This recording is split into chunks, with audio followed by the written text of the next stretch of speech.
Hey, what's going on, everyone? Welcome back to iHeart Sports. In this video, I'm going to go over all the teams in the MLB, rank them 1 through 30 based on my biases. So number 1, it's going to be my favorite team, the team I would likely root for over all other teams. Last place, number 30, going to be the team I likely am rooting against no matter what the circumstances, etc., etc. I did this similar video in 2020, but of course, with this channel of talking with fans, watching more baseball, things have changed a little bit, so we're just going to do a quick update. Normally on this night, I'm doing a power rankings video, but I'm recording this prior to my vacation, and so we're going to have a video come out while I'm gone. I thought this would be a good fun one to do, so let me know what you guys think below. And of course, I often get called out for being biased at certain teams, and often those teams are in the bottom row, so it makes me laugh quite a bit. All right, number 30, the New York Yankees. I think I speak for most American League East fans, and if you're a part of this channel, it's going to be no surprise who number 1 is. We often all gang up and hate the Yankees. Sorry if you're a Yankees fan, it just tends to kind of happen, and I still kind of have that bad blood. Yankees always buying World Series, etc., etc. Number 29. Are the Houston Astros. And I'm like every other baseball fan that really hated the whole trash can gate thing. I really held it against them. I really enjoyed the Astros prior to that, but it just left this stinky, tainted feeling in your mouth after all that. So 29. Number 28, we got Pittsburgh Pirates. For me, I always love their yellow pirate logo, but they've never been able to put a good team together. So I've never been able to get a lot of momentum behind them. The only thing I can really talk about when it comes to the Pirates is Andrew McCutchen when he was there. Other than that, I've never really had a reason to cheer for them. So most of the time, I'm going to be on the other team. Number 27, got Tampa Bay Rays. This is going to come more clear, obviously, when we get further along. But I'm an American League Blue Jays fan, and the Rays just have our number every single time. And they just seem to win with the lowest payroll. It really drives me nuts a little bit sometimes, but starting to come along. Like, there are some players on there, of course, that I like watching. They're a good team. I give them a lot of credit. But when they're in a baseball match and a team I like is against them, it's more likely I'm going to be rooting against them.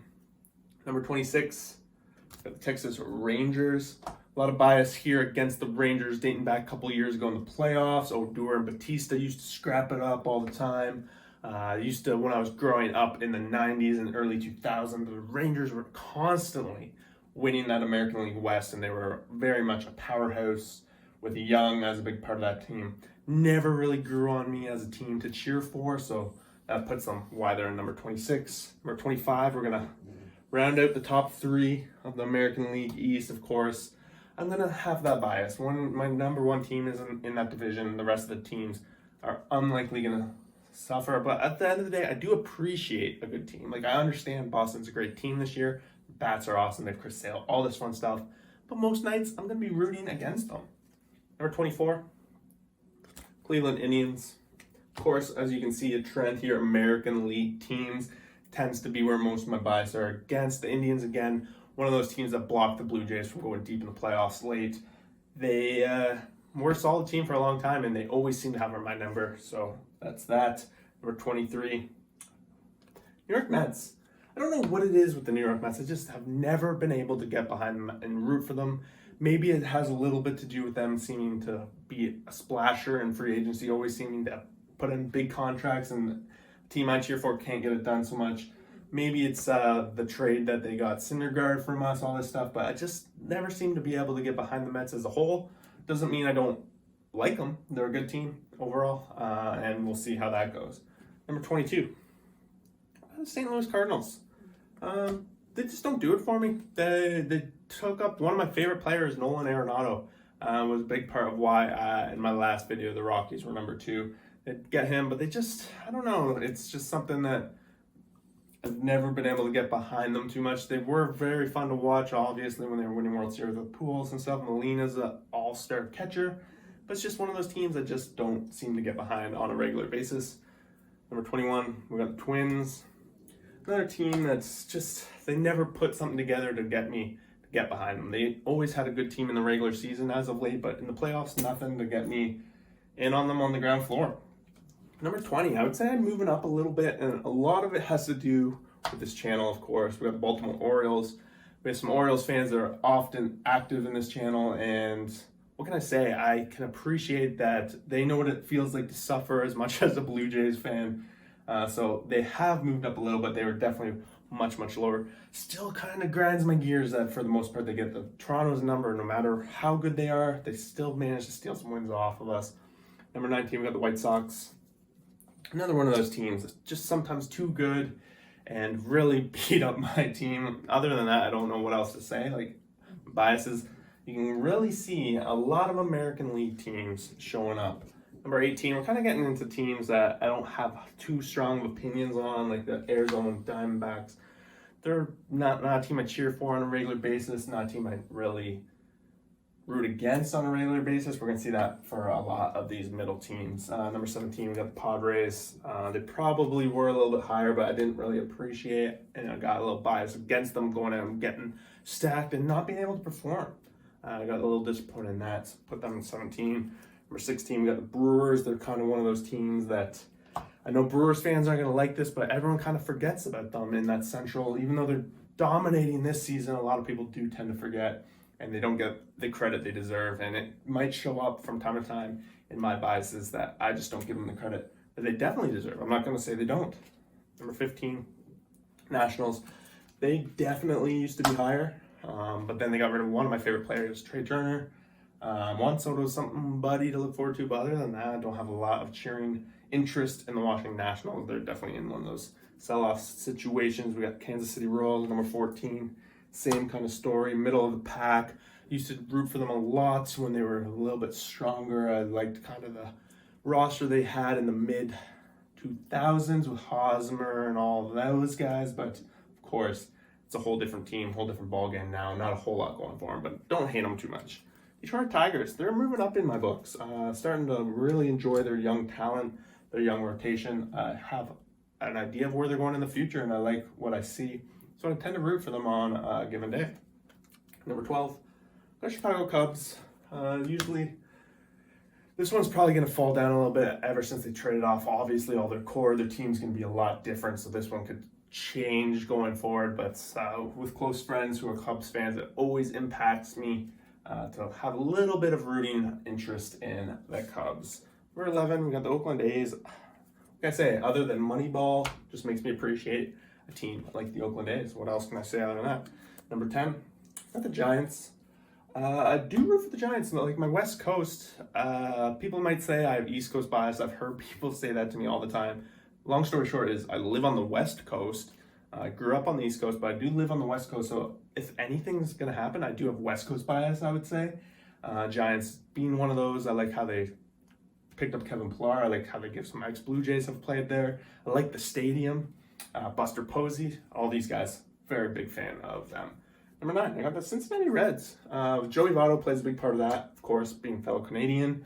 But I also like the underdog story that they tend to have, at least as of the past decade. They always seem to be a little bit behind. Nick Castellanos, I like his passion. I like some of their pitchers, Wade Miley. And Castillo, I really think he has potential. So I do like watching the Reds. Their ballpark always has some fun offensive games as well. Number 8, I got the Marlins. I was a big fan of the Marlins as a kid when they had Pudge Rodriguez, all that when they won the World Series. That was fun to watch. And even now this season, I do enjoy watching their rotation. Their pitching's always been fun to watch. Offensive-wise, maybe not so much, but pitching-wise, it's always fun to watch them. Number 7, I got the Seattle Mariners. This is probably a little bit to do with where I live. I live in Vancouver, and Seattle's closest ballpark, so we go down there and watch them from time to time. They are an underdog story this season in particular, and I'm definitely finding a way to root for them, except when they're against my team, of course, which they just beat. But Seattle, always fun to watch them. Philadelphia Phillies, number 6. Big fan of Bryce Harper in general. Fan of Real Muto, a fan of a lot of guys on the Phillies team. Zach Wheeler, rotation, Nola. Overall, I always think they're going to be better than they are. I don't know if it's my bias or on paper, but at the end of the day, maybe I'm ranking Phillies too high. This might be a big reason why. Number 5, I got the Colorado Rockies. They definitely used to be my second favorite team when they had Arenado and that kind of roster going forward. A lot of punch and that, but they've fallen off a little bit. I haven't appreciated the way the management has acted past year or two, so it's dropped down a little bit. Of course, number 4, moving up big. It's hard not to like the Angels when they have the Shohei Ohtani in there. Everyone loves watching him. Trout. Basically, those two guys make me put on their game any given night, and when I'm clicking to watch those two, I'm likely rooting for them. Number 3, I got the Atlanta Braves. Always been a fan of the Braves ever since I was a kid too, with Gary Sheffield and Tommy Maddox and all that fun stuff. Even now, it's hard not to. Freddie Freeman, a big Canadian player, solid first baseman, one of my favorite players in the league, and I find myself rooting for them most days. But this one's a little new one. It's probably playing into my West Coast bias a little bit. We got the LA Dodgers. What can I say? On most days, I'm rooting for the Dodgers. I just like watching their team play. The roster, Mookie Betts, I'm a big fan. Trey Turner, now they've just added, who's one of my favorite players. And they got Bellinger, who's always a fun story here on this channel. We're always talking about him. Even the rotation, Buehler, big fan. I liked Bauer when he added, but of course that's a whole different story. Max Scherzer's been in there. Through and through, they have a ton of players I just enjoy watching. West Coast, NL, they're probably my West Coast NL team, so that's why they're number 2. And of course, I've already hinted at it. Number 1, if you're new to the channel, I'm a Blue Jays fan through and through. Been my team since I was a kid, growing up in Toronto, Canada. Hard not to choose for them. But that's it, guys. I tried to be as open and honest as I could with it. Maybe some of it's wrong, but for the most part, I tried to be like, all right, if Kansas City played against Milwaukee, who would I likely cheer for? And that's basically how I went through this whole list. Thought it would be something fun to do since we're missing the power rankings this week. So let me know what you guys think, and we will see you guys back for that next video. Peace out. Thanks for watching.